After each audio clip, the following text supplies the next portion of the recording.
கர்த்தருக்கு ஸ்தோத்திரம் உண்டாவதாக. இன்று 31/5/2026 தூய திருத்துவ பண்டிகை அல்லது தூய திருத்துவ திருநாள், Holy Trinity Sunday or Feast of the Holy Trinity. இந்த நாளிலே செய்திக்காக நாம் தெரிந்து கொண்ட வேத பகுதி, அது பரிசுத்த மத்தேயு எழுதின நற்செய்தி 28வது அதிகாரம் 18 முதல் 20 வரை. அப்பொழுது இயேசு சமீபத்தில் வந்து அவர்களை நோக்கி, வானத்திலும் பூமியிலும் சகல அதிகாரமும் எனக்கு கொடுக்கப்பட்டிருக்கிறது. ஆகையால் நீங்கள் புறப்பட்டு போய் சகல ஜாதிகளையும் சீஷராக்கி பிதா, குமாரன், பரிசுத்த ஆவியின் நாமத்தினாலே அவர்களுக்கு ஞானஸ்நானம் கொடுத்து, நான் உங்களுக்கு கட்டளையிட்ட யாவையும் அவர்கள் கைக்கொள்ளும்படி அவர்களுக்கு உபதேசம் பண்ணுங்கள். இதோ உலகத்தின் முடிவு பரியந்தம் சகல நாட்களிலும் நான் உங்களுடனே கூட இருக்கிறேன் என்றார். ஆமென். கண்களை மூடி நாம் ஜெபிப்போம். மகா கிருபையும் இரக்கமும் மிகுந்த பரம தந்தையே, உமது அன்பின் குமாரனாகிய எங்கள் ஆண்டவரும் இரட்சகரும் ஆகிய இயேசு கிறிஸ்துவின் திருப்பெயரால் உம்மை நோக்கி நாங்கள் மன்றாடுகிறோம். இந்த 2026 வருடத்தில் இந்த திருத்துவ பண்டிகைக்கு, இந்த தூய திருத்துவ திருநாளுக்கு, ஹோலி ட்ரினிட்டி சண்டேவுக்கு எங்களை நீர் உமது ஆலயத்துக்கு கொண்டு வந்ததற்காக ஸ்தோத்திரம். இப்பொழுது மத்தேயு 28:18 முதல் 20 வசனத்தின் அடிப்படையிலே நாங்கள் தியானிக்க போகிறோம். எங்களோடு பேசும். இயேசுவின் நாமத்தில் பிதாவே, ஆமென். அல்லேலூயா. கர்த்தருக்கு ஸ்தோத்திரம் உண்டாவதாக.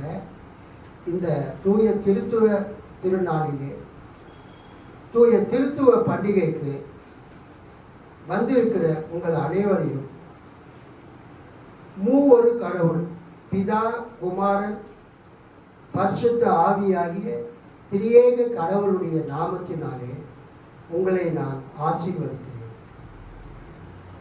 திரு விவிலியம் திருத்திய மொழிபெயர்ப்பில் நான் வாசிக்கிறேன், நீங்கள் கவனியுங்கள். மத்தேயு 28:16 முதல் 20 வரைக்கும் இயேசு சீடருக்கு கட்டளை கொடுத்து அனுப்புதல்.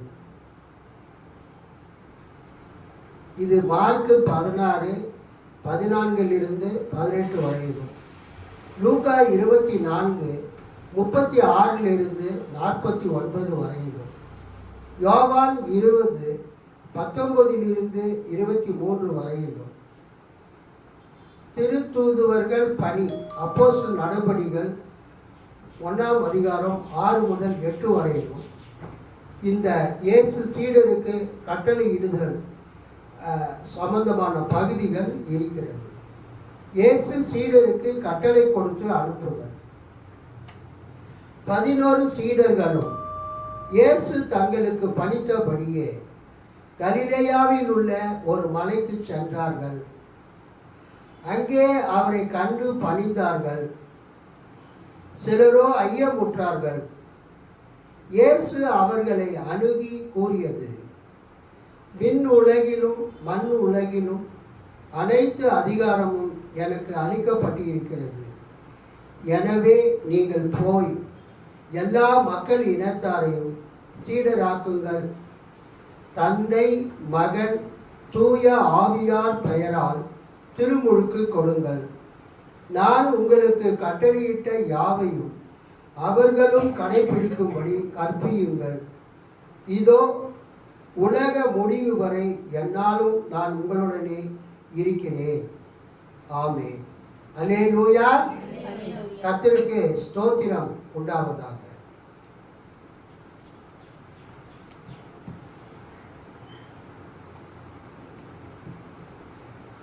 திரித்துவம், திரியேகத்துவம், மூவொரு கடவுள். திரித்துவம், திரியேகத்துவம், மூவொரு கடவுள். ட்ரினிடாஸ், ட்ரினிட்டி, ட்ரையூனிட்டி, ட்ரையூன் காட் ஆங்கிலத்தில். ட்ரினிடாஸ் என்பது லத்தீன் வார்த்தை. திரித்துவம் என்ற வார்த்தை வேத புத்தகத்தில் இல்லை. நிறைய பேர் திருத்துவத்தை மறுதளிக்கிறவங்க சொல்ற ஒரு காரியம் என்னன்னா, திரித்துவம் என்ற வார்த்தை எதில் கிடையாது, வேதாகமத்தில் இல்லை. அதனால நாங்கள் வேதாகமத்தில் இல்லாத அந்த திருத்துவத்தை நாங்கள் நம்ப மாட்டோம் என்று சிலர் வாதம் செய்கிறார்கள். திருத்துவம் என்ற வார்த்தை வேத புத்தகத்தில் இல்லை என்பதற்காக திருத்துவம் இல்லை என்று நாம் கூற முடியாது. ஆனால் வேத புத்தகம் ஆதியாகமம் முதற்கொண்டு வெளிப்படுத்தின விசேஷம் வரை, தொடக்க நூல் முதல் திருவெளிப்பாடு நூல் வரை வேத புத்தகம் திருத்துவத்திற்கு, ட்ரினிட்டிக்கு, ட்ரையூனிட்டிக்கு சாட்சியாக இருக்கிறது. வேதாகமும் திருத்துவதற்கு சாட்சி பகர்கிறது. வேதாகமத்தில் கொடுக்கப்பட்டிருக்கக்கூடிய, வேதாகமத்தில் வெளிப்படுத்தப்பட்டிருக்கக்கூடிய நமது கடவுள், நமது தேவன் எப்படி இருக்கிறார்? திருத்துவ கடவுளாக இருக்கிறார். கைத்தட்டி ஆண்டவரை மகிழ்ச்சிப்பார். வேத புத்தகத்தில், பரிசுத்த வேதாகமத்தில் வெளிப்படுத்தப்பட்டு இருக்கக்கூடிய தேவன் அல்லது கடவுள் பராபரன் திருத்துவ கடவுளாக இருக்கிறார். The Bible bears witness to the doctrine of Trinity. திருத்துவ உபதேசத்திற்கு, திருத்துவ கோட்பாட்டிற்கு, திருத்துவ கொள்கைக்கு வேத புத்தகம் பல சாட்சிகளை நமக்கு தருகிறது. திருத்துவத்திற்கான வேத ஆதாரங்கள், முதலாவது இந்த செய்தியில பரிசுத்த வேதாகமத்தில் திருத்துவத்திற்கு உள்ள ஆதாரங்களை, சில முக்கியமான வசனங்களை நாம் பார்ப்போம். திருத்துவத்திற்கான வேத ஆதாரங்கள், biblical basis to the doctrine of trinity. Doctrine of ட்ரினிட்டிக்கு உள்ள வேதாகமத்தின் ஆதாரங்களை நாம் பார்ப்போம். மற்றும் திருத்துவத்தை நினைவுபடுத்தும் சில முக்கியமான வசனங்களை நாம் பார்ப்போம். பலர் நினைக்கிற மாதிரி வேத புத்தகம் ஒரே நாளில் எழுதி நம்ம கையில் கொடுக்கப்படவில்லை. அல்லேலூயா. எபிரேயர் 1வது அதிகாரம் 1வது வசனத்தை நீங்கள் பார்த்தீங்கன்னா அதில் ரொம்ப தெளிவாக இருக்கும். பூர்வ காலங்களில் பங்கு பங்காகவும் வகை வகையாகவும் தீர்க்கதரிசிகள் மூலமாய் பிதாக்களுக்கு திருவுளம் பற்றின தேவன் இந்த கடைசி நாட்களில் குமாரன் மூலமாய் நமக்கு திருவுளம் பற்றினார். இவரை சர்வத்துக்கும் சுதந்திரவாளியாக நியமித்தார். இவரை கொண்டு உலகங்களையும் உண்டாக்கினார். எபிரேயர் 1வது அதிகாரம் 1வது வசனத்தில் நம்ம பார்க்கும் பொழுது தேவன் நம்மை எப்படி நமக்கு வெளிப்படுத்தினார்? கடவுள் தம் மகன் வழியாக நம்மிடம் பேசியுள்ளார். திருவிவிலியம் பைபிளில் இந்த எபிரேயர் 1:1-3 வசனத்துக்கு கொடுக்கப்பட்டிருக்கிற தலைப்பு என்னவென்றால், கடவுள் தம் மகன் வழியாக நம்மிடம் பேசியுள்ளார். முற்காலத்தில் பல முறை கவனி, நம்ம வச்சிருக்கிற பவர் மொழிபெயர்ப்புல பூர்வ காலங்களில் பங்கு பங்காகவும் வகை வகையாகவும் தீர்க்கதரிசிகள் மூலமாய் பிதாக்களுக்கு திருவுளம் பற்றின தேவன் இந்த கடைசி நாட்களில் குமாரன் மூலமாய் நமக்கு திருவுளம் பற்றினார். இவரை சர்வத்துக்கும் சுதந்திரவாளியாக நியமித்தார். இவரை கொண்டு உலகங்களையும் உண்டாக்கினார். அதை திருவிவிலியம் பொது மொழிபெயர்ப்பில் எப்படி மொழிபெயர்த்திருக்கிறார்கள்? முற்காலத்தில் பல முறை, அல்லேலூயா, not only one time, முற்காலத்தில் பல முறை பல வகைகளில், கைத்தட்டி ஆண்டவரை மகிமைப்படுத்த. முற்காலம் என்பது பழைய ஏற்பாட்டு காலம். பழைய ஏற்பாட்டு காலத்தில் முற்காலத்தில் பல முறை, many times, பல வகைகளில், various ways, பல வகைகளில், various ways, இறைவாக்கினர் தீர்க்கதரிசிகள் வழியாக, தீர்க்கதரிசிகள் மூலமாக, இறைவாக்கினர் வழியாக நம் மூதாதையரிடம், முற்பிதாக்களிடம், மூதாதையரிடம் ஆபிரகாம், ஈசாக்கு, யாக்கோபு, அப்புறம் யோசேப்பு, அப்புறம் யோசுவா, மோசே, யோசுவா, அப்புறம் தீர்க்கதரிசிகள், இவங்க மூலமாக நம்மக்கிட்ட முற்காலத்தில் பல முறை பல வகைகளில் இறைவாக்கினர் தீர்க்கதரிசிகள் வழியாக நம் மூதாதையரிடம், முற்பிதாக்களிடம் பேசிய கடவுள், பேசிய தேவன், பேசிய பராபரன், பேசிய இறைவன் இவ்விறுதி நாட்களில், இந்த கடைசி காலத்தில், இந்த உலகத்தின் முடிவு நாட்களில் தம் மகன் வழியாக நம்மிடம் பேசியுள்ளார். அல்லேலூயா, அல்லேலூயா, அல்லேலூயா. பழைய ஏற்பாட்டின் பழைய காலங்களில், முற்பிதாக்கள் காலங்களில் கடவுள், இறைவன், தேவன், பராபரன் பல முறை, ஒரு தடவை இல்லை, பல முறை பல வகைகளில் தீர்க்கதரிசிகள் மூலமாக நம்முடைய முற்பிதாக்களிடம், மூதாதையரிடம் பேசின கடவுள் கடைசியாக அவர் யார் மூலமாக பேசினார் என்றால், நமது கர்த்தரும் இரட்சகருமாகிய ஆண்டவராகிய இயேசு கிறிஸ்துவின் மூலமாக பேசினார். அல்லேலூயா. So Jesus Christ is the final revelation of God. அதுதான் எபிரேய நிருபத்தில் நம்ம பார்க்கிறோம். கடவுளுடைய கடைசி வெளிப்பாடு யார் மூலமா நமக்கு கிடைச்சது? இயேசு கிறிஸ்துவின் மூலமா கிடைச்சது. Jesus Christ was the final revelation of God. கடவுளுடைய இறுதி வெளிப்பாடு இயேசு கிறிஸ்து. அவர் மூலமாய் சொல்லப்பட்ட, அவர் மூலமாய் பேசப்பட்ட வார்த்தைகள் தான் கடவுளுடைய இறுதி வெளிப்பாடு. இவ்விறுதி நாட்களில் தம் மகன் வழியாக நம்மிடம் பேசியுள்ளார். இவரை எல்லாவற்றுக்கும் உறுதியாளராக்கினார். இவர் வழியாக உலகங்களையும் படைத்தார். ஸோ இந்த எபிரேயர் 1:1 நம்ம என்ன பார்க்குறோன்னா, வேதாகமத்தில், இந்த பரிசுத்த வேதாகமத்தில், குறிப்பாக இந்த பழைய ஏற்பாட்டில் தேவன், கடவுள் ஒரு தடவை மட்டும் பேசல முற்பிதாக்களோடு. எத்தனை தடவை பேசினார்? பல தடவைகள் பேசினார். God has spoken to the fathers, the patriarchs, to the prophets many times. பல தடவைகள் பேசினார்,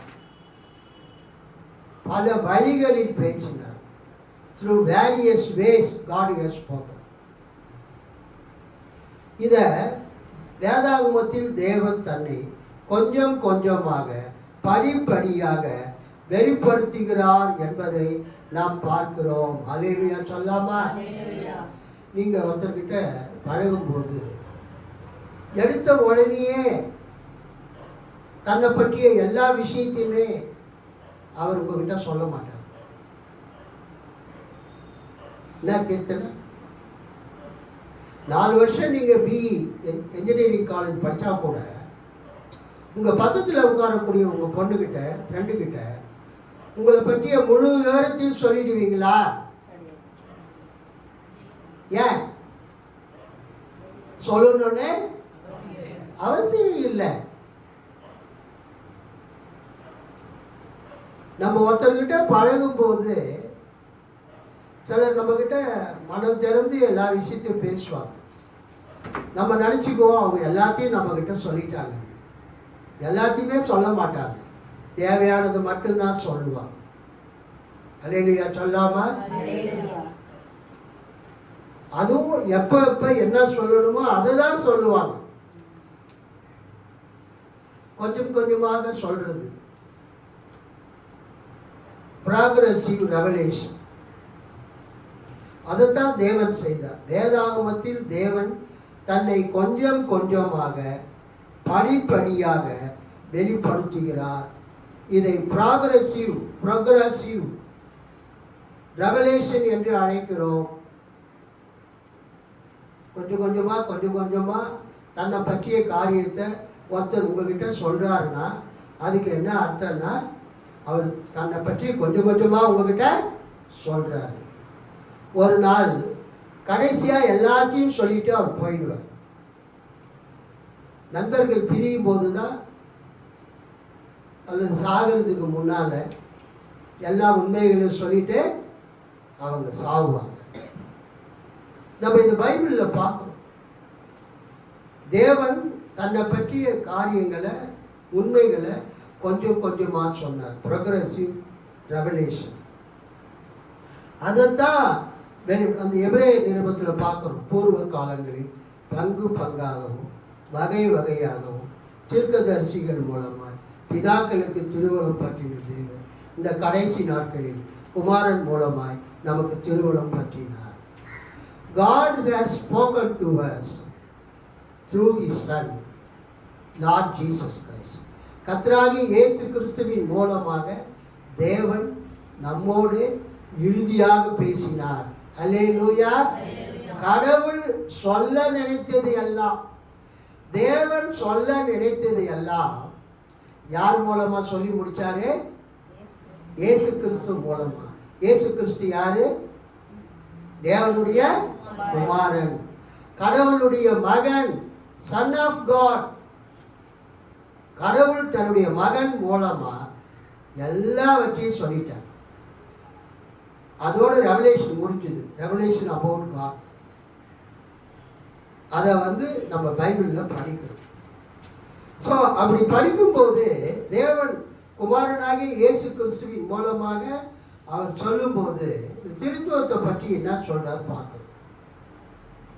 திருத்துவத்தை நினைவுபடுத்தும் சில முக்கியமான வேத வசனங்களை வேத பகுதிகளிலே நாம் பார்க்கிறோம். இயேசு அவர் இந்த உலகத்தை விட்டு புறப்பட்டு போகும்போது சீஷர்களுக்கு ஒரு பெரிய கட்டளை கொடுத்தார். அந்த கட்டளைக்கு பேர் மாபெரும் கட்டளை என்று பெயர்.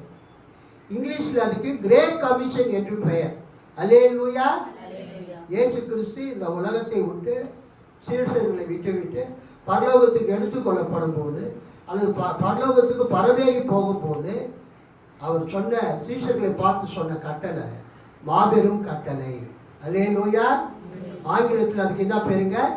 Great commission. சொல்லுங்க, கிரேட் கமிஷன். மத்தேயு 28:19. நம்ம அதுதான் வாசித்தோம். இன்னைக்கு நமது பிரசங்கத்துக்கு ஆதாரமாக அந்த மாபெரும் கட்டளையை தான் வாசித்தோம். அங்கு என்ன சொல்லப்பட்டிருக்கிறது? ஒருவரை திருச்சபையில் சேர்க்கும் போது அல்லது ஒருவருக்கு திருச்சபையில் சேர்க்கப்படுவதற்கும் ஞானஸ்நானம் கொடுக்கும் போது, திருமுழுக்கு கொடுக்கும் போது இயேசுவின் ஞானஸ்நான கட்டளையை நாம் பயன்படுத்துகிறோம். ஞானஸ்நானம் எடுத்தவங்களாம் கை தூக்குங்க. தேங்க்யூ. நீங்க ஞானஸ்நானம் எடுக்கும்போது உங்களுக்கு ஞானஸ்நானம் கொடுத்த பாஸ்டர் நானோ அல்லது மற்றவங்களோ என்ன சொல்லி ஞானஸ்நானம் கொடுத்தாங்க? நான் உனக்கு பிதா குமாரன் பரிசுத்தாவின் நாமத்தினாலே ஞானஸ்நானம் கொடுக்கிறேன். உங்களுக்கு ஒரு பேர் வைப்பாங்க. அதுதான் இங்கு மாபெரும் கட்டளை. இயேசு என்ன சொல்றாரு? இயேசுவின் ஞானஸ்நான கட்டளை வாசகம், ஆகையால் நீங்கள் புறப்பட்டு போய் சகல ஜாதிகளையும் சீஷராக்கி பிதா குமாரன் பரிசுத்தாவின் நாமத்திலே அவர்களுக்கு ஞானஸ்நானம் கொடுங்கள். அல்லேலூயா. மத்தேயு 28:19.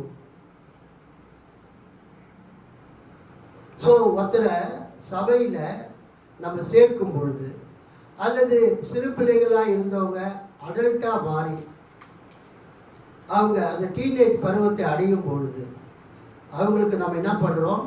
ஞானஸ்நானம் கொடுக்கணும். அப்போ நம்ம எந்த அந்த ஃபார்முலாவை பயன்படுத்துகிறோம்? பிதா குமாரன் பரிசுத்தாவின் நாமத்தினாலே உனக்கு ஞானஸ்நானம் கொடுக்கிறேன். சரி, ரெண்டாவது அங்கே பிதா வராரு, குமாரன் வராரு, பரிசுத்தாவி வராரு. நம்ம சபை முடியும் பொழுது நம்ம ஆசீர்வாதம் கொடுக்கணும். பொதுவாக அனைத்து கிறிஸ்துவ சபைகளிலும் ஆராதனை முடியும் போதும் ஜெப கூட்டங்கள் முடியும் போதும் அந்த சபையை நடத்தக்கூடிய அந்த ஆயர் அல்லது பாஸ்டர் அல்லது பேராயர் அவர் ஆசீர்வாதம் கொடுப்பார். ஒரு சபையை ஒரு பாஸ்டர் நடத்தும் போது பாஸ்டர் தான் ஆசீர்வாதம் கொடுப்பார். அந்த சபைக்கு ஒரு பேராயர், ஒரு பிஷப் வந்திருக்கிறாருன்னு வச்சுக்கோங்க. பிஷப் இருக்கும்போது சபை முடிவில் பாஸ்டர் ஆசீர்வாதம் கொடுக்கூடாது. யார் ஆசீர்வாதம் கொடுக்கணும்? பிஷப்பு தான் கொடுக்கணும். அதான் ஒழுங்கு. அது பாஸ்டராக இருந்தாலும் பிஷப்பாக இருந்தாலும் அவங்க ஆசீர்வாதம் கொடுக்கும்போது அவங்க சொல்கிற வார்த்தை 2 கொரிந்தியர் 13வது அதிகாரம் 14வது வருஷம். ஒருத்தர் படிங்க. 2 கொரிந்தியர். கர்த்தராகிய இயேசு கிறிஸ்துவினுடைய கிருபையும் தேவனுடைய அன்பும் பரிசுத்த ஆவியினுடைய ஐக்கியமும் உங்கள் அனைவரோடும் கூட இருப்பதாக. ஆமென். கிறிஸ்துவ திருச்சபைகளில் ஆராதனை முடியும் போது, ஜப கூட்டங்கள் முடியும் போது தேவனுடைய ஜனத்தை, இறை மக்களை ஆசீர்வதிக்க கூறப்படும் அந்த ஆசீர்வாதமான வார்த்தை திருத்துவ கடவுளின் திருப்பெயரால் கூறப்படுகிறது. அல்லேலூயா. ஸோ சபை முடியும் பொழுது பிதா குமாரன் பரிசுத்த ஆவி ஆகிய திரியேக கடவுளுடைய பேரில் மக்களுக்கு ஆசீர்வாதம் கொடுக்கப்படுகிறது. முதலாவது கர்த்தராகிய இயேசு கிறிஸ்துவினுடைய கிருபை, இரண்டாவது தேவனுடைய அன்பு, மூன்றாவது பரிசுத்த ஆவியினுடைய ஐக்கியம் உங்கள் அனைவரோடும் கூட இருப்பதாக. அதுக்கு அடுத்தது பிதா குமாரன் பரிசுத்த ஆவி என்பது புதிய ஏற்பாட்டில் மட்டுமல்ல, அது பழைய ஏற்பாட்டிலும் இருக்கிறது. உதாரணமாக ஆதியாகமம் 1வது அதிகாரம் 1 முதல் 3 வசனங்களை நீங்கள் பிறகு வாசித்து பாருங்கள். அதை நீங்கள் வாசிக்கும் போது பழைய ஏற்பாட்டில் ஆதியாகமத்தின் தொடக்க நூலில் 1ஆம் அதிகாரத்தில் உலக சிருஷ்டிப்பில் திருத்துவ கடவுளை, திரியேக கடவுளை, மூவரு கடவுளை, ட்ரையூன் காடை, ட்ரினிட்டியை நாம் காண்கிறோம். அல்லேலூயா. ஆதியாகமம் 1:1-3. ஏன்னா ஒருத்தர் வாசிங்க. ஆதிலே தேவன் வானத்தையும் பூமியையும் சிருஷ்டித்தார். பூமியானது ஒழுங்கின்மையும் வெறுமையுமாய் இருந்தது. ஆழத்தின் மேல் இருள் இருந்தது. தேவ ஆவியானவர் ஜலத்தின் மேல் அசைவாடி கொண்டிருந்தார். தேவ வெளிச்சம் உண்டாக கடவுது என்றார். வெளிச்சம் உண்டாயிற்று. போதும். தொடக்கத்தில் கடவுள் விண்ணுலகையும் மண்ணுலகையும் படைத்த பொழுது, நம்ம வச்சிருக்கிற பைபிள்ல ஆதியிலே தேவன் வானத்தையும் பூமியையும் சிருஷ்டித்தார். கம்ப்ளீட்டட்.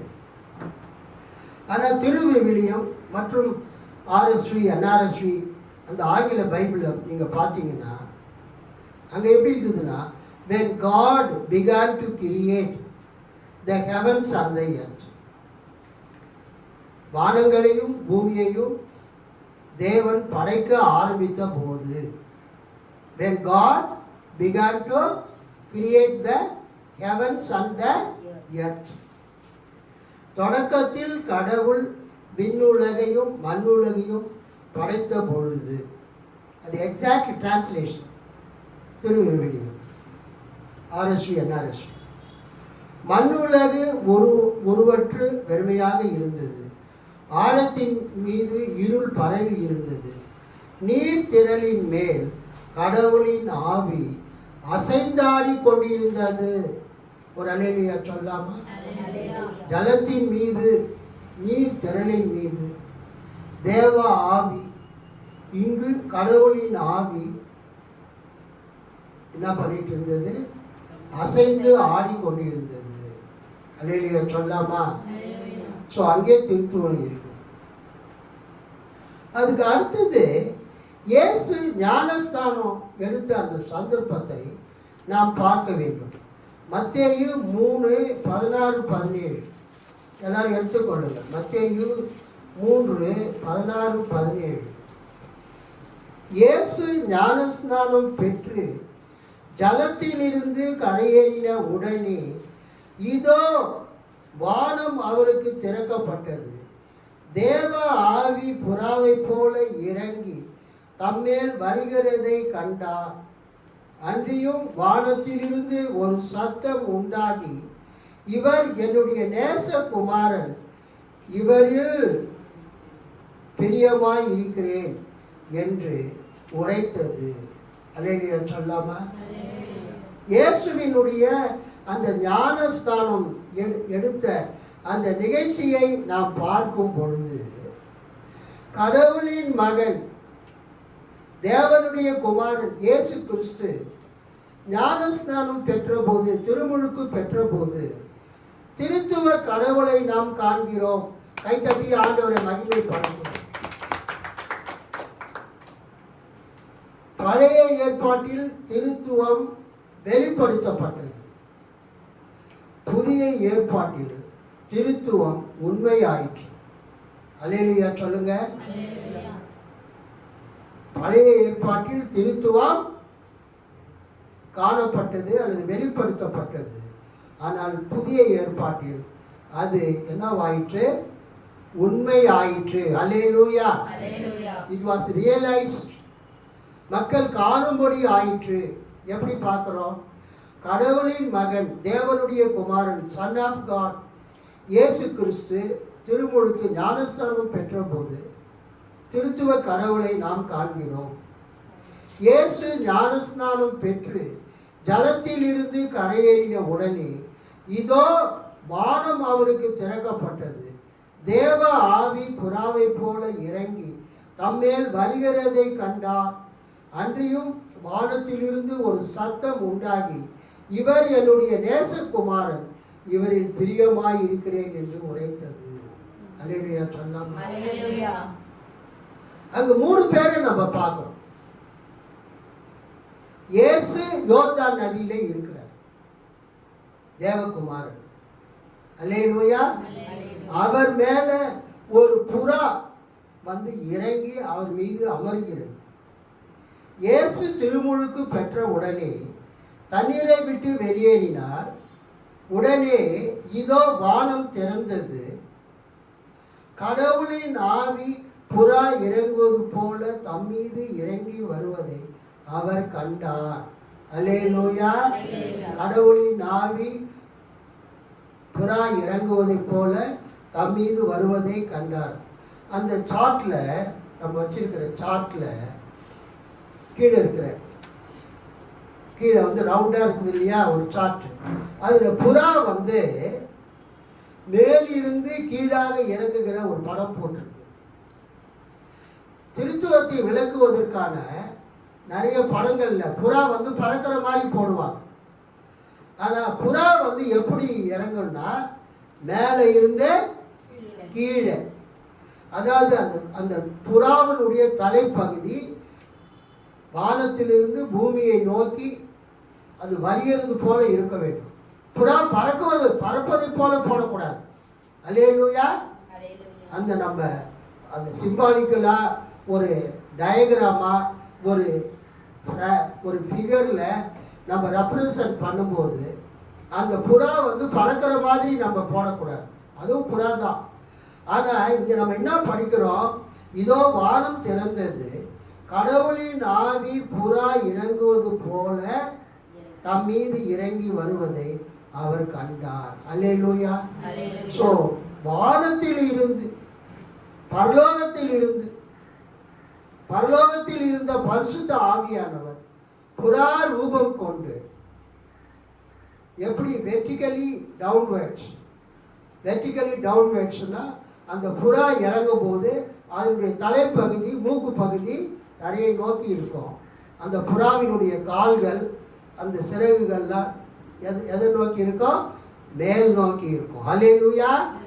அந்த படத்தை நீங்கள் பார்த்தீங்கன்னா அந்த புறா வெர்டிகலி டவுன்வேர்ட்ஸ் செங்குத்தாக கீழ் நோக்கி வருகிறது போல அந்த வெண்புறா அந்த படம் வரைந்திருக்கிறார்கள்.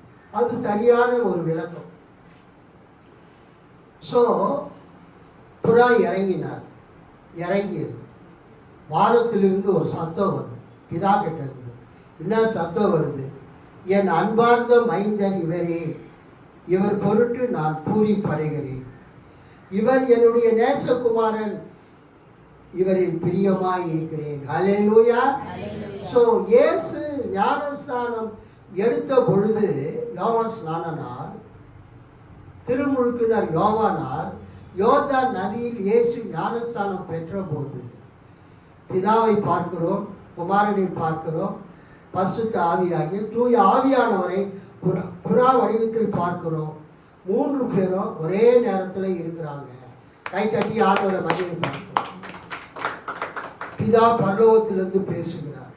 இவர் என் நேசகுமாரன், இவரில் நான் பிரியமாயிருக்கிறேன். என் அன்பார்ந்த மைந்தர் இவரே, இயேசுவே, இவர் பொருட்டு நான் பூரிப்படைகிறேன். இதோ வானம் திறந்தது, கடவுளின் ஆவி புறா இறங்குவது போல தம் மீது இறங்கி வருவதை அவர் கண்டார். இயேசுவின் மீது புறா இறங்கி அமர்ந்தது. இயேசு தண்ணீரில் இருக்கிறார். ஸோ இயேசு இருக்கிறார், குமாரன். வெண்புறா தூய ஆவியாகிய அந்த கடவுளை வெளிப்படுத்தும் அந்த புறா இயேசுவின் மீது அமர்ந்தது. கடவுள் பிதா வானத்திலிருந்து பேசுகிறார். அல்லேலூயா சொல்லாமா? அதுக்கு அடுத்தது வேதாகமத்தின் கடைசி புத்தகத்தில் வெளிப்படுத்தின விசேஷம். திருவெளிப்பாட்டு நூலின் வாசகர்களுக்கு யோவான் அந்த வெளிப்படுத்தின விசேஷத்தை திருவெளிப்பாட்டு நூலை எழுதும் போது திருத்துவ கடவுளின் பெயரால் வாழ்த்து கூறுகிறார். He greets the readers with the triune God's name. திருத்துவ கடவுளின் பெயரால் வெளிப்படுத்தின விசேஷத்தை வாசிக்கிறவர்களுக்கு அந்த வாழ்த்துதலை கூறுகிறார். வெளிப்படுத்தின விசேஷம் 1ஆம் அதிகாரம். வெளிப்படுத்தின விசேஷம் 1வது அதிகாரம் 4-5 வசனங்களை நான் வாசிக்கிறேன், கவனிங்கள். யோவான் ஆசியாவில் உள்ள 7 சபைகளுக்கும் எழுதுகிறதாவது: இருக்கிறவரும் இருந்தவரும் வருகிறவருமானவராகும். அவருடைய சிங்காசனத்துக்கு முன்பாக இருக்கிற 7 ஆவிகளாலும் உண்மையுள்ள சாட்சியும் மரித்தோரிலிருந்து முதற் பிறந்தவரும் பூமியின் ராஜாக்களுக்கு அதிபதியுமாகிய இயேசு கிறிஸ்துவினாலும் உங்களுக்கு கிருபையும் சமாதானமும் உண்டாவதாக. அல்லேலூயா.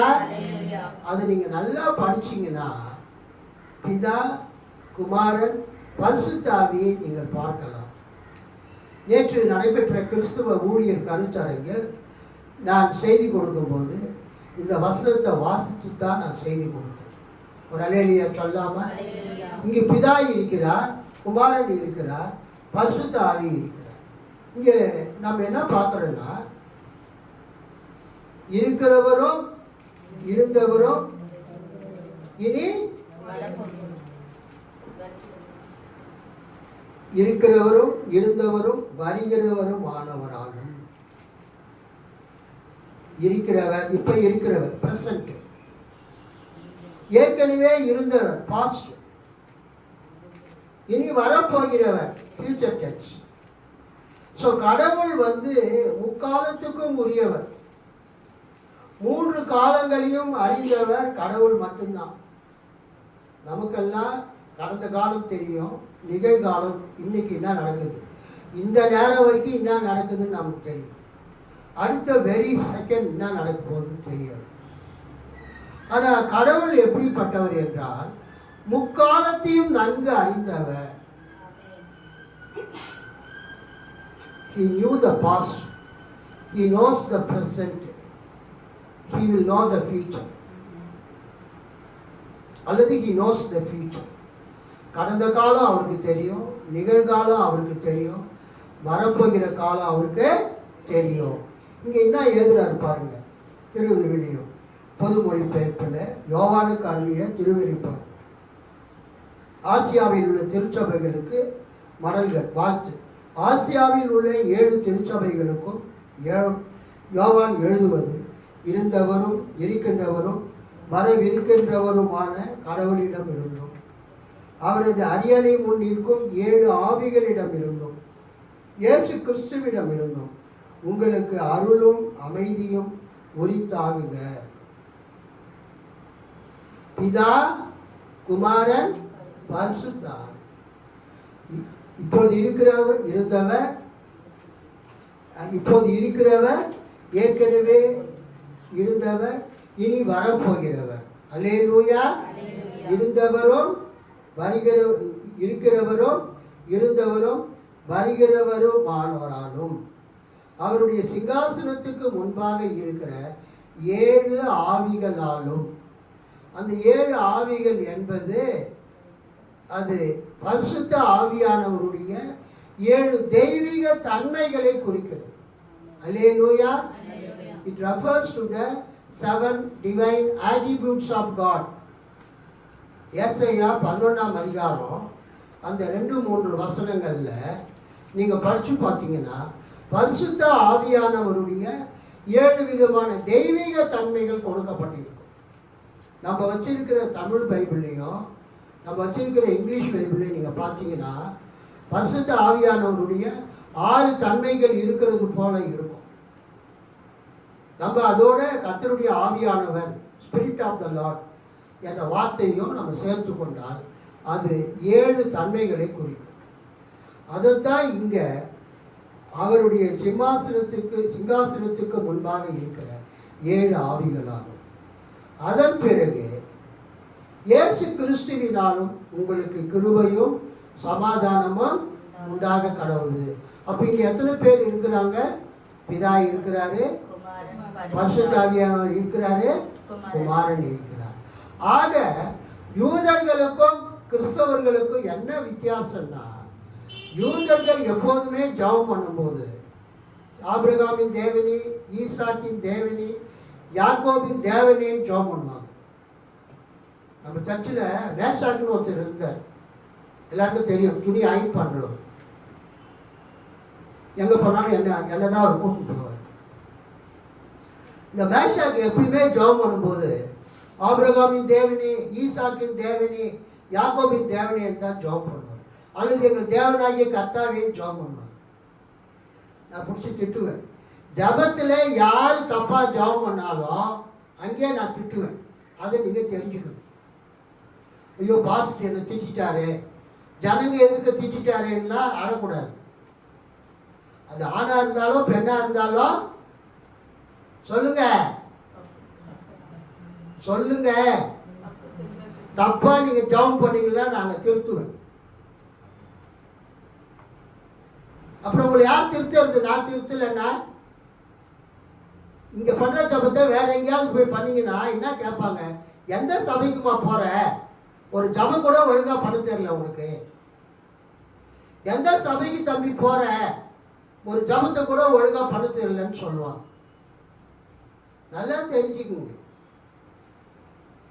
சிஎஸ்ஐயில் அசரியான்னு ஒரு பிஷப், மாசிலாமணி அசரியா ஒரு பிஷப் ஒருத்தர் இருந்தார். காஞ்சிபுரத்தில் சிஎஸ்ஐ ரெவரண்டுகளுக்கெல்லாம் ஒரு மீட்டிங் நடத்தியிருக்கிறார். அப்போ ஒரு பாஸ்டர் ஜாப் பண்ண சொல்லியிருக்கிறாங்க. அந்த பாஸ்டர் சிஎஸ்ஐ ரெவரண்டு அன்புள்ள இயேசு சுவாமி அப்படின்னு ஜபத்தை ஆரம்பிச்சிருக்கார். யோ ஜபத்தை நிறுத்தியா, என்னையா ஜபம் பண்ற ரெவரண்ட் ஆரம்பிக்கிட்டு, அன்புள்ள இயேசு சுவாமி நான் ஜபத்தை ஆரம்பிப்பேன். எல்லா சிஎஸ்ஐ சென்னை டயசிஸ் ரெவரண்டுகள்லாம் அங்கே வந்திருக்கிறாங்க. ஒரு பிஏ பிடி எம்டிஹெச் ஏதோ படிச்சு ஒரு பாஸ்டர் ஜெபம் பண்ண சொன்னா அவர் எப்படி ஆரம்பிக்கிறாரு சொல்லுங்க, அன்புள்ள இயேசு சுவாமி. உடனே அந்த பிஷப் என்ன பண்ணாரு, நித்யா ஜெபம் பண்ண தேவை, நீ ஏன் இப்படி ஜெபம் பண்ணா உன் விசுவாசிங்க எப்படி ஜெபம் பண்ணுவாங்க? ஸோ உண்மையாகவே கற்றுக் கொடுக்கிறவர்கள் சபை ஒழுங்கா இருக்கணும், சபை சரியான சத்தியத்தில் வரணும்னு நினைக்கிறவங்க யாரா இருந்தாலும் அங்கே நிறுத்திடுவாங்க அந்த ஜபத்தை. அதுதான் நான் திரும்ப சொல்றேன். இந்த டிவி அப்புறம் யூடியூப்லாம் பார்த்துட்டு இந்த சுவிசேஷகர்கள்லாம் டிவியில் அன்புள்ள இயேசு சுவாமி அப்படின்னு ஜெபம் பண்ணுவாங்க. பெரிய பெரிய ஊழியக்காரர்களே அந்த தப்பை பண்ணுறாங்க. அவங்க என்ன சொல்லுவாங்க, நாங்கள் கிறிஸ்தவங்களுக்கு சுவிசேஷத்தை அறிவிக்கலுங்க, நாங்கள் யாருக்கு அறிவிக்கிறோம், புறஜாதி மக்களுக்கு இந்துக்களுக்கு நாங்கள் அறிவிக்கிறோம், அவங்களுக்கு பிதா குமாரன் பரிசுத்தாவி திரியேக கடவுள்னு சொன்னால் புரியாது, அன்புள்ள இயேசு சுவாமின்னு சொன்னால் தான் புரியும், அதனால ஜெபிக்கலாம் வாங்க, இயேசுவிடத்தில் ஜெபிக்கலாம் வாங்க, அன்புள்ள இயேசு சுவாமி அப்படின்னு ஜெபம் பண்ணுவாங்க. அதை நம்ம ஃபாலோ பண்ணவே கூடாது. அவங்க சுவிசேஷத்தை அறிவிக்கிறாங்க. டிவி மூலமா, யூடியூப் மூலமா, ஃபேஸ்புக் மூலமா என்ன அறிவிக்கிறாங்க, சுவிசேஷத்தை புறஜாதிகளுக்கு, இந்துக்களுக்கு, முஸ்லிம்களுக்கு அறிவிக்கிறாங்க. ஆனா கிறிஸ்தவ திருச்சபை யாரை நோக்கி ஜெபிக்க வேண்டும், பிதாவை நோக்கி ஜெபிக்க வேண்டும். அதுதான் கர்த்தர் கற்றுக் கொடுத்த ஜெபம். பரமண்டலங்களில் இருக்கிற எங்கள் பிதாவே, உம்முடைய நாமம் பரிசுத்தப்படுவதாக, உம்முடைய ராஜ்யம் வருவதாக, உமது சித்தம் பரமண்டலங்களில் செய்யப்படுகிறது போல பூமியிலையும் செய்யப்படுவதாக. இது அஸ்திபாரம். கிறிஸ்தவ வாழ்க்கையினுடைய அஸ்திபாரமே எது? பிதாவை நோக்கி நாம் ஜெபிக்கணும், இயேசுவின் நாமத்தில் ஜெபிக்கணும், பரிசுத்த ஆவியின் வல்லமையோடு ஜெபிக்க வேண்டும். ஸோ வெளிப்படுத்தின விசேஷத்தில் அதை நம்ம பார்த்தோம். அதுக்கு அடுத்தது பேதுரு 1ஆம் அதிகாரம் 2ஆம் வசனத்தை பாருங்க. பேதுரு 1:2 பிதாவாகிய தேவனுடைய முன்ன அறிவின்படியே ஆவியானவரின் பரிசுத்தமாக்குதலினாலே கீழ்ப்படிதலுக்கும் இயேசு கிறிஸ்துவினுடைய ரத்தம் தெளிக்கப்படுதலுக்கும் தெரிந்து கொள்ளப்பட்ட பரதேசிகளுக்கு எழுதுகிறதாவது, கிருபையும் சமாதானமும் உங்களுக்கு பெருக கடவது நம்முடைய கர்த்தராகிய இயேசு கிறிஸ்துவின் பிதாவாகிய தேவனுக்கு ஸ்தோத்திரம் உண்டாவதாக. அல்லேலூயா, அல்லேலூயா, அல்லேலூயா. பேதுரு தனது முதல் நிருபத்தில் திருத்துவ கடவுளின் பெயரால் வாழ்த்து கூறுகிறார். 1 பேதுரு 1:2 பேதுரு பிதா குமாரன் பரிசுத்தாவி நாமத்தினாலே வாழ்த்துதல் கூறுகிறார். பிதாவாகிய தேவனுடைய முன் அறிவின்படியே பிதாவிட்டார். ஆவியானவரின் பரிசுத்தமாக்குதலினாலே பரிசுத்த ஆவியானவர் வந்துவிட்டார். கீழ்ப்படிதலுக்கும் இயேசு கிறிஸ்துவினுடைய ரத்தம் தெளிக்கப்படுதலுக்கும் தெரிந்து கொள்ளப்பட்ட பரதேசிகளுக்கு எழுதுகிறதாவது, கிருபையும் சமாதானமும் உங்களுக்கு பெருக கடவுது. அப்ப நம்ம கடவுள் யார் என்றால், யூதர்களுக்கும் நமக்கும் வித்தியாசம் உண்டு. யூதர்கள் யாரை நோக்கி ஜெபம் பண்றாங்க? ஆபிரகாமின் தேவன், ஈசாக்கின் தேவன், யாக்கோபின் தேவன். அவர் பேர் யெகோவா, யாவே, கர்த்தர். பழைய ஏற்பாட்டில் வெளிப்படுத்தப்பட்ட அந்த கர்த்தரிடத்தில் மட்டும்தான் யூதர்கள் ஜெபம் பண்ணுவார்கள். அந்த கர்த்தரை தவிர, யெகோவாவை தவிர, யாவேவை தவிர அவங்க யார்கிட்டையும் என்ன பண்ண மாட்டாங்க? சொல்லுங்க, ஜெபம் பண்ண மாட்டாங்க. கர்த்தர்கிட்ட தான் ஜெபம் பண்ணுவாங்க, யெகோவா கிட்ட தான் ஜெபம் பண்ணுவாங்க. தேவராயி கர்த்தாவேன்னு சொல்லி ஜெபம் பண்ணுவாங்க. ஆபிரகாமின் தேவனே, ஈசாக்கின் தேவனே, யாக்கோபின் தேவனேன்னு ஜெபம் பண்ணுவாங்க. அந்த ஜெபத்தை கிறிஸ்தவங்க பண்ணக்கூடாது. ஏன்னா இன்னைக்கு நம்ம யாரு முழுமையான வெளிப்பாடு கிடைச்சிருக்கு. பழைய ஏற்பாட்டில் 39 நூல்கள், ஆகமங்கள் இருக்கிறது. அதன் அடிப்படையிலே கடவுள் ஒருத்தர் தான் பழைய ஏற்பாட்டில். ஆனால் திருத்தவத்தை பற்றி பல இடங்களில் அதுக்கு ஆதார வசனங்கள் இருக்கிறது. பழைய ஏற்பாட்டில் யூதர்கள் யெகோவா கிட்ட மட்டும்தான் ஜெபம் பண்ணாங்க. ஆனால் புதிய ஏற்பாட்டில் கிறிஸ்துவ திருச்சபையினர் பிதாவை, குமாரனை, பரிசுத்த ஆவியை அறிந்திருக்கிறார்கள். அல்லேலூயா. இந்த பிதாவும் குமாரனும் பரிசுத்த ஆவியும் எப்போதும் ஒன்றாய் இருக்கிறாங்க. கை தட்டி ஆண்டவர் மகிழ்ச்சி. உலக சிருஷ்டிப்பா இருந்தாலும், இயேசு ஞானஸ்நானமா இருந்தாலும், வெளிப்படுத்தின விசேஷமா இருந்தாலும், பேதுருவின் நிருபமா இருந்தாலும், இயேசுவின் ஞானஸ்நான கட்டளையா இருந்தாலும், எல்லா இடத்துலையும் பிதா இருக்கிறாரு, குமாரன் இருக்கிறாரு, பரிசுத்த ஆவி இருக்கிறாரு. எல்லாம் ஒன்றாகவே இருக்கிறாரு. அல்லேலூயா. அதே மாதிரி புதிய ஏற்பாட்டு நிருபங்களிலும் திருத்துவத்திற்கு பல ஆதாரங்கள் இருக்கிறது.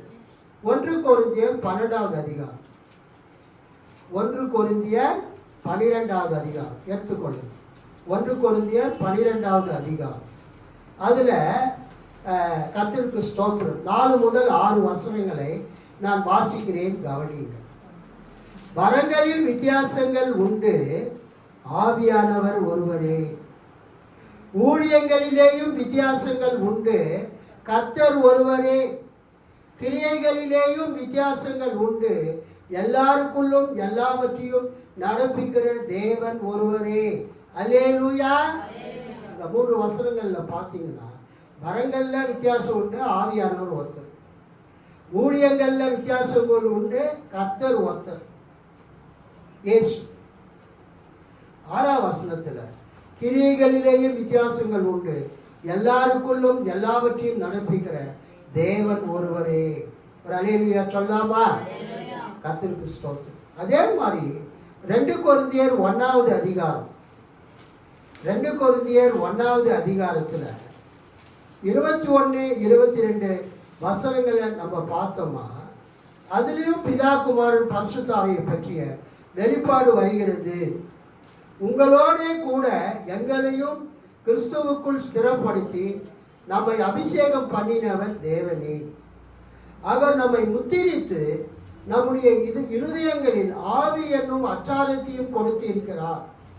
மேலும் நான் உங்களை தப்ப விடும்படிக்கு இதுவரைக்கும் கொரிந்து பட்டணத்துக்கு வராதிருக்கிறேன் என்று என் ஆத்மாவின் பேரில் தேவனையே சாட்சியாக கோருகிறேன். அல்லேலூயா சொல்லாமா? இங்க என்ன பார்க்கிறோம்? உங்களோடு கூட எங்களையும் கிறிஸ்துவுக்குள் ஸ்திரப்படுத்தி. குமாரன் வந்துட்டாரா? நம்மை அபிஷேகம் பண்ணினவர் தேவனே. தேவன் வந்துட்டாரா? அவர் நம்மை முத்திரித்து நம்முடைய இருதயங்களில் ஆவி என்னும் அச்சாரத்தையும் கொடுத்திருக்கிறார். பரிசுத்த ஆவி வந்துட்டாரா? அல்லேலூயா. ஸோ 2 கொரிந்தியர் 1, 21, 22ல பிதா, குமாரன், பரிசுத்த ஆவியை பார்க்கிறோம். அதுக்கு அடுத்தது கலாத்தியர் 4ஆம் அதிகாரம் 6ஆம் வசனத்தை எடுத்துக்கொள்ளுங்க. கலாத்தியர் 4ஆம் அதிகாரம் 6ஆம் வசனம். இங்கே நாம் என்ன பார்க்கிறோம்? மேலும் நீங்கள் புத்திரராய் இருக்கிறபடியினால் அப்பா, பிதாவே என்று கூப்பிடத்தக்கதாக தேவன் தமது குமாரனுடைய ஆவியை உங்கள் இருதயங்களில் அனுப்பினார். அல்லேலூயா. அங்க என்ன பார்க்கிறோம்? 6ஆம் வசனத்தில் அப்பா பிதாவே, அது தேவனை குறிப்பிடுகிறது என்று கூப்பிடத்தக்கதாக தேவன் பிதா தமது குமாரனுடைய ஆவி, குமாரன் என்றால் இயேசு கிறிஸ்து, ஆவி என்றால் பரிசுத்த ஆவியை உங்கள் இருதயங்களில் அனுப்பினார். ஸோ இங்க பிதா, குமாரன், பரிசுத்த ஆவி இருக்கிறார். அதுக்கு அடுத்தது எபேசியர் 2:8. எபேசியர் 2:8 நீங்க என்ன பார்க்குறீங்கன்னா, எபேசியர் 2:18 அந்தபடியே நாம் இருதிறத்தாரும் ஒரே ஆவியினாலே பிதாவினிடத்தில் சேரும் ஸ்லாக்கியத்தை அவர் மூலமாய், இயேசுவின் மூலமாய் பெற்றிருக்கிறோம். முக்கியமான வசனம். எபேசியர் 2:18 அந்தபடியே நாம் இருதிறத்தாரும், விருத்த சேதனம் உள்ளவர்களும் விருத்த சேதனம் இல்லாதவர்களும், அதாவது யூதர்களும் புற ஜாதிகளும் பிற இனத்தார்களும் ஒரே ஆவியினாலே, ஒரே பரிசுத்த ஆவியினாலே பிதாவினிடத்தில், பிதாவாகிய தேவனிடத்தில் சேரும் ஸ்லாக்கியத்தை யார் மூலமாய் பெற்றிருக்கிறோம்? அவர் மூலமாய், இயேசுவின் மூலமாய் பெற்றிருக்கிறோம். இந்த வசனத்தில் பிதா இருக்கிறாரு, குமாரன் இருக்கிறாரு, பரிசுத்த ஆவி இருக்கிறார். அடுத்தது 2 தெசலோனிக்கேயர் 2வது அதிகாரம் 13-14 நம்ம பார்க்கலாம். 2 தெசலோனிக்கேயர் 2வது அதிகாரம் 13-14 வசனத்தை நம்ம பார்க்கிறோம். கர்த்தருக்கும் பிரியமான சகோதரரே, நீங்கள் ஆவியினாலே பரிசுத்தமாக்கப்படுகிறதினாலும் சத்தியத்தை விசுவாசிக்கிறதினாலும் ரட்சிப்பு அடையும்படிக்கு ஆதி முதல் தேவன் உங்களை தெரிந்து கொண்டபடியினாலே நாங்கள் உங்களை குறித்து எப்பொழுதும் தேவனை ஸ்தோத்திரிக்க கடனாளிகளாய் இருக்கிறோம். 14 நீங்கள் நம்முடைய கர்த்தராகிய இயேசு கிறிஸ்துவின் மகிமையை அடையும் பொருட்டாக எங்கள் சுவிசேஷத்தினாலே அந்த ரட்சிப்புக்கு அவர் உங்களை அழைத்தார்.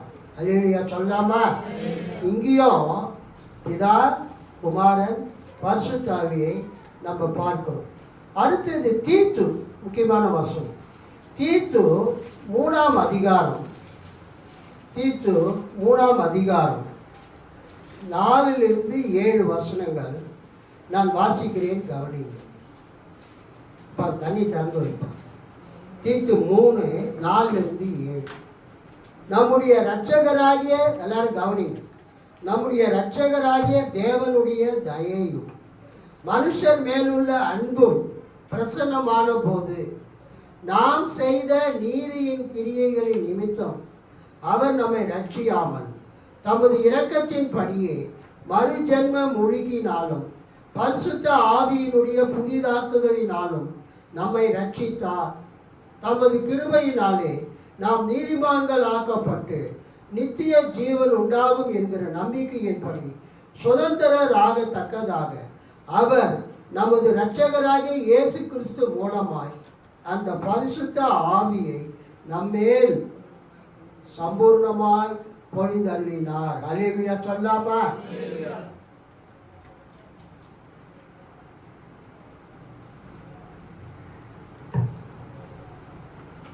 இந்த வசனத்தை நீங்க கவனிச்சீங்கன்னா, தீத்து 3ஆம் அதிகாரம் 4-7 அந்த வசனங்களை கவனிச்சீங்கன்னா, தேவன் என்ன செய்தார்?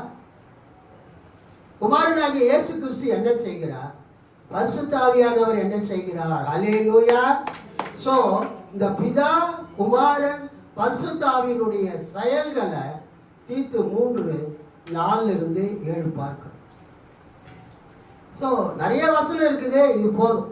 இப்போ இந்த போர்டில் இருக்கிற படத்தை பாருங்க. திருத்துவத்தை விலக்கி கூற ஒரு முக்கோண வடிவ படம் பயன்படுகிறது. அது த்ரீ கார்னர்டு ஒரு டயக்ராம். அந்த மேலே இருக்கிற டயக்ராமில் 2வது டயக்ராம், அதுக்கு என்ன பேருன்னா த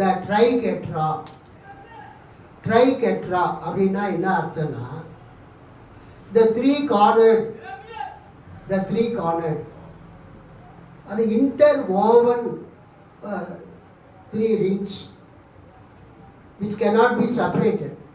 அதாவது உள்ளுக்குள்ள பிணைந்து இருக்கக்கூடிய 3 வளையங்கள், அவைகளை பிரித்தெடுக்க முடியாது. மேலே இருக்கிறவர் ஃபாதர், பிதா. கீழே இருக்கிறவர் குமாரன். ரைட்டில் இருக்கிறவர் ஹோலி ஸ்பிரிட். நீங்கள் பார்த்தீங்கன்னா ஃபாதர் யாரு? காட். பிதா வந்து தேவன். சன்னி யாரு? காட். குமாரன் யாரு? கடவுள். ஹோலி ஸ்பிரிட் யாரு? காட். நீங்கள் மேத்மெட்டிக்ஸில் வென் டயக்ராம் போடுவீங்க. 3 சர்க்கிள் ஒன்னோடு ஒன்று இன்டர்செக்ட் பண்ணும். இந்த படம் வந்திருக்கீங்களா? நடுவில் வந்து இன்டர்செக்ட் பண்ணுற ஏரியா, காமன் ஏரியா.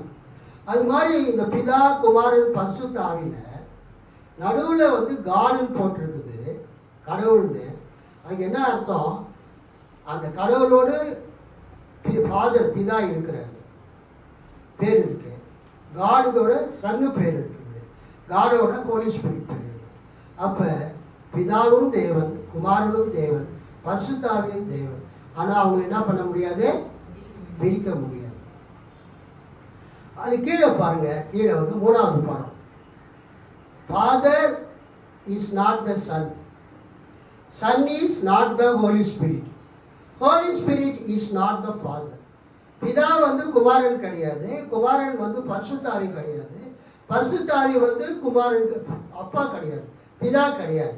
ஆனால் ஃபாதர் இஸ் காட், பிதா வந்து தேவன். த சன் இஸ் காட், குமாரன் வந்து தேவன். ஹோலி ஸ்பிரிட் இஸ் காட், பரிசுத்தாவியானவர் தேவன். இந்த முக்கோண படங்கள் அந்த இன்டர் ஓவன், அந்த 3 கார்னர்ட் ஒன் ட்ரைகெட்ரா, இதெல்லாம் திருத்துவத்தை விளக்குவதற்காக பயன்படக்கூடிய படங்கள் ஆகும். திருத்துவத்தை விளக்கி கூற ஒரு முக்கோண வடிவ படம் பயன்படுத்தப்படுகிறது. பிதா தேவன், குமாரன் தேவன், பரிசுத்தாவி தேவன். ஆனால் பிதா குமாரன் அல்ல, குமாரன் பரிசுத்தாவி அல்ல, பரிசுத்தாவி பிதா அல்ல.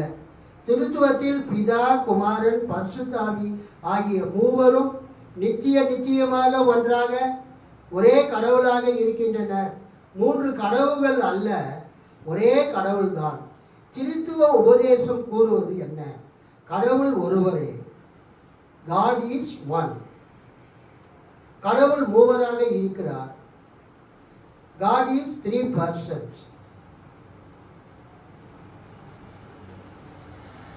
திருத்துவத்தில் உள்ள ஒவ்வொரு நபரும் முழுமையான கடவுளே.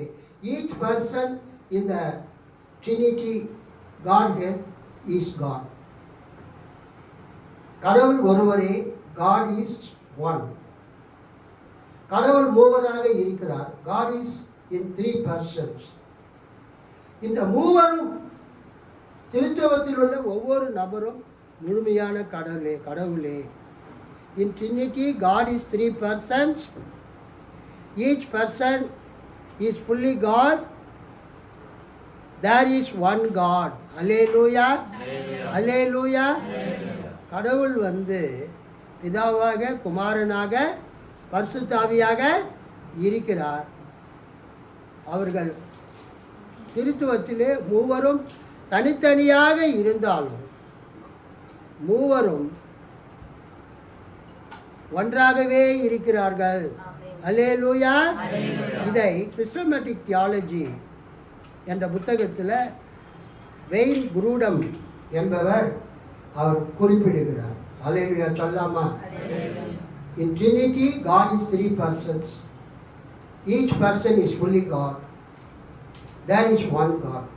ரெண்டாவது அந்த அந்த அந்த படம், அந்த அந்த சார்ட்டில் 2வது படம், பெரிய படம்.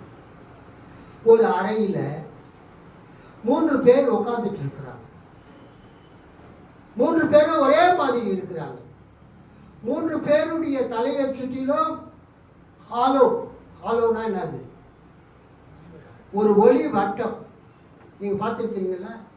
இந்த பழைய ஏசாமி படம், அந்த பழைய காலத்து ஆர்ட் படத்தெலாம் பார்த்தீங்கன்னா இயேசுவனுடைய தலையை சுற்றிலும் என்ன இருக்கும்? ஒரு ஒளி வட்டம் இருக்கும். அதுக்கு இங்கிலீஷில் ஹாலோன்னு சொல்லுவாங்க. ஸோ இந்த படத்துக்கு என்ன பேருன்னா ஹோலி ட்ரினிட்டி ஐகான், தூய திருத்துவத்தை விளக்கக்கூடிய ஒரு படம். இதை யார் வரைஞ்சதுன்னா ரஷ்யன் ஆர்த்தடாக்ஸ் சர்ச்சில் ஒரு துறவி இருந்தார். இங்கே எப்படி கேத்தலிக்கில் ஃபாதர்ஸுங்க இருக்கிறாங்களோ அது மாதிரி ரஷ்யாவில் இருக்கக்கூடிய கிரேக்க மரபு வழி சபை, கிரீக் ஆர்த்தடாக்ஸ் சர்ச்சில் ஆண்ட்ரே ருப்லேவ் அப்படின்னு ஒருத்தர் இருந்தார். ஆண்ட்ரேனா ஆண்ட்ரூ, இங்கிலீஷில் ஆண்ட்ரூ, ரஷ்ய மொழியில் ஆண்ட்ரே. அந்த ஆண்ட்ரே ருப்லேவ்னு ஒருத்தர் இருந்தார். கிபி 1360 1430 வரைக்கும் வாழ்ந்தவர். ரோமன் கேத்தலிக் சர்ச்சில் சிலைகளை நீங்கள் பார்க்கலாம். இயேசு சிலையில் தொங்குற மாதிரி, அங்கே மாதா சிலை, அந்த அந்தோனியார் சிலை, அது மாதிரி சிலையெல்லாம் ரோமன் கேத்தலிக் சர்ச்சில் நீங்கள் பார்க்கலாம். ஆனால் நீங்கள் ரஷ்யன் இந்த ஆர்த்தடாக்ஸ் சர்ச்சு கிரேக்க மரபு வழி சபைக்கு நீங்கள் போனீங்கன்னா, ஈவன் மெட்ராஸில் மவுண்ட்பேரில் இருக்குது, அந்த ட்ரிபிளம் ஹாஸ்பிட்டலுக்கு பின்னால் கூட ஒரு சிரியன் ஆர்த்தடாக்ஸ் சர்ச் இருக்குது. பற்றவாக்கத்தில் கச்சனாகுப்பம் என்ற இடத்துல அங்கே ஒரு ஆர்த்தடாக்ஸ் சர்ச் இருக்குது. மெட்ராஸில் பல இடங்களில் ஆர்த்தடாக்ஸ் சர்ச் இருக்குது, கிரேக்க மரபு வழி சபை. கேரளா ஃபுல்லாக அங்கே கிரேக்க மரபு வழி சபைகள் அதிகம். அந்த சபைக்கு போனீங்கன்னா அங்கே சிலைகள் இருக்காது. என்ன இருக்குன்னா, இது மாதிரி படங்கள் தான் வரைஞ்சி வச்சுருப்பாங்க. அல்லேலூயா சொல்லுங்க. நான் ஃபஸ்ட்டு ஒரு அந்த கோயம்பேடு பக்கம் போகும்போது ஒரு வீட்டில் ஜாப் பண்ணிட்டு இருந்தாங்க. அப்போ ஜாப் பண்ணிட்டு இருக்கும்போது நான் பார்க்குறேன், ஒரு பெரிய ஃபோட்டோ வச்சுருக்குறாங்க. அந்த ஃபோட்டோவுக்கு முன்னால் உட்காந்து அவங்க எல்லாம் ஜாப் பண்ணிட்டுருக்காங்க. நான் ஆச்சரியப்பட்டேன், இது என்ன இது ஹவுஸ் ப்ரேயரில் ஒரு பெரிய ஃபோட்டோ வச்சு ஜாப் பண்ணுறாங்க. ஆக்சுவலாக அவங்க யாருன்னா இந்த கிரேக்க மரபு வழி சபையை சேர்ந்தவங்க. அல்லேலூயா. they belong to the Greek Orthodox Church, கிரேக்க மரபு வழி சபை. அந்த சபையில் சிலையை வைக்க மாட்டாங்க, ஆனால் படங்களை வரைந்து வைத்திருப்பாங்க. அல்லேலூயா. அந்த படங்கள் சொல்லக்கூடிய சத்தியத்தை மக்களுக்கு போதிப்பாங்க. இப்போ நீங்கள் இந்த படத்தை பார்க்குறீங்கன்னா என்ன, அது எதை காண்பிக்கிறது? நம்ம ஆதியாகம புஸ்தகத்தில் கர்த்தர் ஆபிரகாமை பார்க்க வர்றார். கூட 2 தேவதூதர்கள் வராங்க, 3 பேர் வராங்க இல்லையா? அதுக்கு ஒரு அடையாளமாக 3 பேர் இங்கே உட்காந்துட்டு இருக்கிறாங்க. 3 பேருமே ஒரே மாதிரி இருக்கிறாங்க. அவங்க உருவத்தில், முகத்தில், அவங்க பாடி குண்டாவோ ஒல்லியாவோ இல்லை. 3 பேருமே ஒரே மாதிரி இருக்கிறாங்க. 3 பேருடைய தலையில ஒளிவட்டம் இருக்கிறது, ஹாலும். ஆனால் 3 பேருமே நடுவில் ஏதோ ஒரு காரியத்தை பார்த்துட்டு இருக்காங்க. நடுவில் என்ன இருக்குன்னா, திருவிருந்து பாத்திரம். அல்லேலூயா. அந்த திருவிருந்து பாத்திரம், த லார்ட்ஸ் கப், கர்த்தருடைய பந்தியிலே நாம் பயன்படுத்தக்கூடிய திருவிருந்து பாத்திரம். இந்த கொரோனாவுக்கு முன்னால் நம்ம ஒரே ஒரு பாத்திரத்தை தான் பயன்படுத்தணும். அப்புறம் ஒருத்தர் வாயில் வச்சது இன்னொரு வாயில் வச்சா கொரோனா வந்துட போகுதுன்னு பயந்துக்கிட்டு தான் நம்ம சின்ன சின்ன கப்பு யூஸ் பண்ணிட்டு இருக்கோம். இப்போ கொரோனாலாம் முடிஞ்சிச்சு, பழையபடி அந்த கப்பை நம்ம யூஸ் பண்ண ஆரம்பிச்சிடலாம், தப்பு ஒன்றும் கிடையாது. ஆனால் அந்த சின்ன கப்பில் ஊற்றி கொடுக்கும்போது குயிக்காக நம்ம என்ன பண்ணுறோம், சர்வ் பண்ணுறோம். அதுதான் நம்ம பார்க்குறோம். ஆனால் இங்கே இருக்கிறது திருவிருந்தில் பயன்படுத்தக்கூடிய ஒரே ஒரு பாத்திரம். அவர் பாத்திரத்தை எடுத்து இதை வாங்கி ஆசீர்வதித்து, இதை வாங்கி பானம் பண்ணுங்கள், உங்களுக்காக சிந்தப்பட்ட என்னுடைய இரத்தமாய் இருக்கிறது, அநேகருடைய பாவங்களை மன்னிக்கக்கூடிய என்னுடைய இரத்தமாய் இருக்கிறது. அந்த திருவிருந்து பாத்திரம் அது சாலிஸ்ன்னு சொல்லுவாங்க, த லார்ட்ஸ் கப். அங்கே என்ன பியூட்டின்னா, ஒருத்தர் பிதா, ஒருத்தர் குமாரன், இன்னொருத்தர் பரிசுத்த ஆவியானவர். அவங்க தலை அந்த ஒளிவட்டம் இருக்கிறது. அந்த 3 பேருக்குமே ரெக்கைகள் இருக்குது பாருங்க, இருக்கா? தேவதூதர்களோட ரெக்கைகள் இருக்குது பாருங்க 3 பேருக்குமே. அந்த ரெக்கைகள் எதை குறிக்கிறது என்றால், இந்த 3 பேருமே பரலோகத்துக்குரியவங்க, ஹெவன்லி பீயிங்ஸ், டிவைன் பீயிங்ஸ், தெய்வீக மாணவர்கள். அங்கே ஃபுல்லாகவே அந்த படம் கோல்டு கலரில் வரைஞ்சிருக்கிறாங்க. அந்த பொன்னிறத்தில் கோல்டு கலரில், அது எதை குறிக்கிறது? தெய்வீகத்துக்கு அடையாளமாக இருக்கிறது. அல்லேலூயா. ஸோ இவங்க 3 பேருமே தெய்வீக மாணவர்கள். 3 பேருமே ரெக்கைகள் இருக்கிறது, பரலோகத்துக்குரியவர்கள், பரலோகத்தில் வாசம் பண்ணுகிறவர்கள். ஆனால் 3 பேருமே அவங்களுக்கு நடுவில் வைக்கப்பட்டிருக்கிற அந்த திருவிருந்து பாத்திரத்தையே பார்த்து கொண்டிருக்கிறாங்க. அது எதை குறிக்கிறது?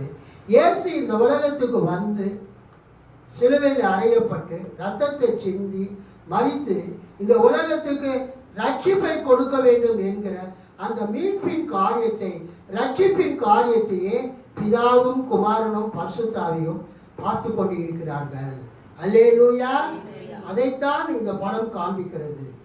திருத்துவத்தை விளக்க ஏறத்தாழ 6 மாதிரிகள் பயன்படுத்தப்படுகின்றன. ட்ரினிட்டியை எக்ஸ்பிளைன் பண்ணுறதுக்கு 6 மாடல்ஸ் யூஸ் பண்ணுறாங்க.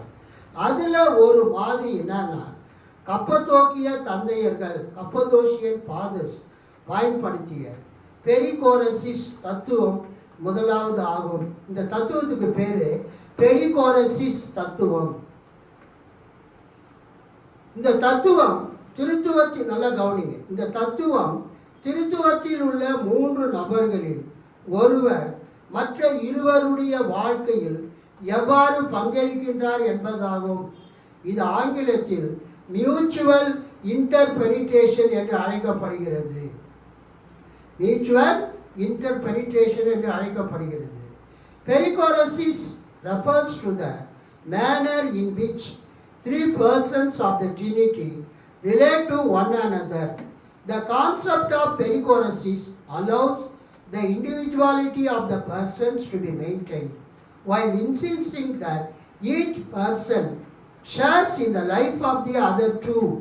An image often used to express this idea is that of a community of being. See, இந்த 3 பேரும் ஒரே அறையில் ஒரே அந்த திருவிருந்து பாத்திரத்தை நோக்கி, கிறிஸ்துவின் சிலுவை மரணத்தை நோக்கி, அதையே உற்று நோக்கி சிந்தித்து கொண்டு இருக்கிறார்கள். அவங்க அட்டென்ஷனை ஒருத்தர் இந்த பக்கம் ஒருத்தர் அந்த பக்கம்லாம் பார்த்துட்டு இல்லை. 3 பேருமே எதை பார்க்குறாங்க? திருவிருந்து பாத்திரத்தையே பார்க்குறாங்க. அப்போ இது என்னன்னா, an image often used to express this idea is that of a community of being in which each person, while maintaining its distinctive identity, penetrates the others and is penetrated by them. என்று Alistair McGrath என்பவர் Christian theology and introduction என்ற புஸ்தகத்தில் குறிப்பிட்டிருக்கிறார். இதை நான் தமிழ் அப்படியே சொல்கிறேன். இப்போ 15ஆம் நூற்றாண்டில் ஒரு ரஷ்ய நாட்டு ஓவியர் ஆண்ட்ரே ருப்லேவ் ரஷ்ய மரபு வழி திருச்சபையின் ஆலயத்தில், ஈஸ்டர்ன் ஆர்த்தடாக்ஸ் சர்ச்சில் தூய திருத்துவத்தை, holy trinity, perichoresis a community of being, mutual interpenetration போதனையின் அடிப்படையில் பிதா, குமாரன், பரிசுத்த ஆவியானவர் ஆகிய 3 ஒன்றாக ஒருவரை ஒருவர் நோக்கி அமர்ந்து இருக்கும்படியாகவும், அவர்கள் 3 கிறிஸ்து சிலுவையில் மரித்து தனது இரத்தத்தை சிந்தி உலக மீட்பை ஏற்படுத்துவதற்கு அடையாளமாக அவர்கள் 3 மத்தியில் இருக்கிற திருவிருந்து பாத்திரத்தை, சாலிஸ், கப் ஆஃப் த லார்ட், நோக்கி கொண்டிருப்பது போன்று அந்த படத்தை வரைந்தார். திருத்துவத்தில் 3 ஒரே காரியத்தையே முழு மனதுடன் செய்கின்றனர் என்று இந்த படம் விளக்குகின்றது. இதை Trinity and the Kingdom of God என்ற புத்தகத்தில் யூகன் போல்ட்மன் குறிப்பிடுகிறார். பிதா, குமாரன், பரிசுத்த ஆவியானவர் ஆகிய 3 சிருஷ்டிப்பிலும் மீட்பிலும் ஆற்றலை அருளுவதிலும் ஒன்றாகவே கிரியை செய்கின்றனர். கவனிங்க, பிதா எதை செய்கிறாரோ அதை குமாரனும் செய்கிறார். குமாரன் எதை செய்கிறாரோ அதை பரிசுத்த ஆவியானவரும் செய்கிறார். அல்லேலூயா. பரிசுத்த ஆவியானவர் எதை செய்கிறாரோ அதை பிதாவும் செய்கிறார். ஆக திரியேக கடவுளின் செயல்களை தனித்தனியே நாம் வேறுபடுத்தி பிரித்து பார்க்க முடியாது. ஒரே செயலை 3 செய்கின்றனர். கைத்தட்டி ஆண்டவரை மகிழ்ச்சிப்படுத்தும். திருத்துவத்தில் பிதான்னு ஒருத்தர் இருக்கிறாரு, குமாரன் ஒருத்தர் இருக்கிறாரு, பரிசுத்த ஆவின்னு ஒருத்தர் இருந்தாலும் 3 பேரும் 3 வெவ்வேறு காரியங்களை செய்யல. 3 பேர் என்ன செய்கிறாங்க? ஒரே காரியத்தை செய்கிறாங்க. All the works of the triune God are indivisible. All the works of the triune God are indivisible. In Latin, it is called as omnia opera trinitatis indivisa sunt. In Latin, all the works of the triune God are indivisible என்பது லத்தீன்ல omnia opera trinitatis indivisa sunt என்று அழைக்கப்படுகிறது. இதை renewal theology என்ற புஸ்தகத்தில் J ராட்மன் Williams குறிப்பிடுகிறார். அல்லேலூயா சொல்லாமா? கடைசியா நம்ம முடிக்க போறோம்.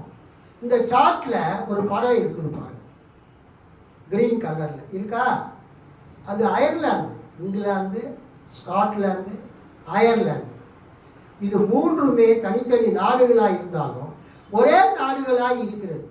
அதுக்கு பேர் ஐக்கிய பேரரசுன்னு பேர். England, Scotland, Ireland. இதுக்கு 3த்துக்கும் பேர் என்னதுங்க? United kingdom, UK. அந்த 3 நாடுகளில் ஒரு நாடு அயர்லாந்து. அந்த அயர்லாந்துக்கு முதல் முறையாக சுவிசேஷத்தை அறிவிக்க சென்றவர் யார் என்றால் தூய பேட்ரிக், செயின்ட் பேட்ரிக். அயர்லாந்து தேசத்திற்கு செயின்ட் பேட்ரிக் கிறிஸ்துவின் நற்செய்தியை அறிவிக்க சென்ற போது அம்மக்கள் இயற்கையை கடவுளாக வழிபட்டதை கண்டு அவர்கள் சுலபமாக திருத்துவத்தை புரிந்து கொள்ள அவர்கள் நாட்டில் அதிகமாக காணப்பட்ட ஷாம்ராக் இலையை அதன் காம்புடன் பயன்படுத்தி போதித்தார். நம்ம நாட்டில் கிராமங்களுக்கெல்லாம் போனீங்கன்னா குப்பைமேனி செடி இருக்கும். குப்பைமேனி பார்க்காதவங்க கை தூக்குங்க, பார்த்தவங்க கை தூக்குங்க. குப்பைமேனி என்பது கிராமத்தில் சாதாரணமாக நம்ம நடைபாதைக்கு 2 பக்கத்துலேயும் குப்பை மேட்டில் தான் என்ன பண்ணியிருக்கோம்? மலைஞ்சி இருக்கும். குப்பை மேனி கையில் காலில் ஏதாவது வெட்டுக்காயம் ஏற்பட்டால் அந்த குப்பை மேனி இலையை பறித்து அதை கசக்கி சாரி எடுத்து கொஞ்சம் சுண்ணாம்பு போட்டு அந்த வெட்டுப்பாட்டு எடுத்து தடவுனா சுகமாகிடும். அந்த காலத்தில் குப்பை மேனி ஒரு நல்ல மருந்தாக பயன்படுத்தப்பட்டது. குப்பை மேனி செடி நம்ம நாட்டில் எப்படி குப்பை மேனி இருக்குதோ அது மாதிரி அயர்லாந்தில் ஷாம்ராக்குன்னு ஒரு இலை, ஒரு செடி. அந்த செடியின் சிறப்பு என்னன்னா அது காம்பில் 3 இலைகள், சிற்றிலைகள் ஒட்டி கொண்டிருக்கும். ஒரே காம்பில் எத்தனை இலை இருக்கும்? 3 இலைகள் இருக்கும். அப்போ இவர் என்ன போதிச்சாருன்னா செயின்ட் பேட்ரிக் திருத்துவத்தை புரிந்து கொள்வதற்கு ஷாம்ராக் இலையை அதன் காம்புடன் பயன்படுத்தி போதித்தார். ஒரு ஷாம்ராக் இலையில் 3 இலைப்பகுதிகள் அந்த காம்புடன் இருப்பதை காண்பித்து பிதா, குமாரன், பரிசுத்தாவி ஆகிய 3வரும் தனித்தனியே இருப்பினும் பிதா தனியாக இருக்கிறாரு, குமாரன் தனியாக இருக்கிறாரு, பரிசுத்தாவி தனியாக இருக்கிறாரு. இந்த படத்தில் கூட கோலிட்டினிட்டி ஐகானில் பிதா தனியாக இருக்கிறாரு, குமாரன் தனியாக இருக்கிறாரு, பரிசுத்தாவி தனியாக இருக்கிறாரு. ஆனால் அந்த ஷாம்ராக் இலையில் எப்படி 3 சிற்றிலைகள் ஒன்றாக இணைக்கப்பட்டு இருக்கிறதோ அதே மாதிரி திருத்துவத்தில் இந்த 3வரும் ஒன்றாக இருக்கிறார்கள். அல்லேலூயா. இதை நீங்கள் லயன் என்சைக்ளோபீடியா ஆஃப் கிறிஸ்டியானிட்டி அந்த புஸ்தகத்தில் இந்த ஷாம்ராக் இலையில் உள்ள 3 சிற்றிலைகள் ஒரே காம்புடன் இருப்பதை பிதா, குமாரன், பரிசுத்தாவி ஆகிய 3வரும் தனித்தனியே இருப்பினும் அவர்கள் 3வரும் 3 கடவுள்கள் அல்ல, ஒரே கடவுள் என்று கூறினார் அந்த செயின்ட் பேட்ரிக். 3 கடவுள், கிறிஸ்துவ கடவுள் என்று மக்கள் சுருக்கமாக தெளிவாக அறிந்து கொள்ளலாம். இன்னைக்கு அந்த கடைசியாக முடிக்க போகிறேன். கார்ல்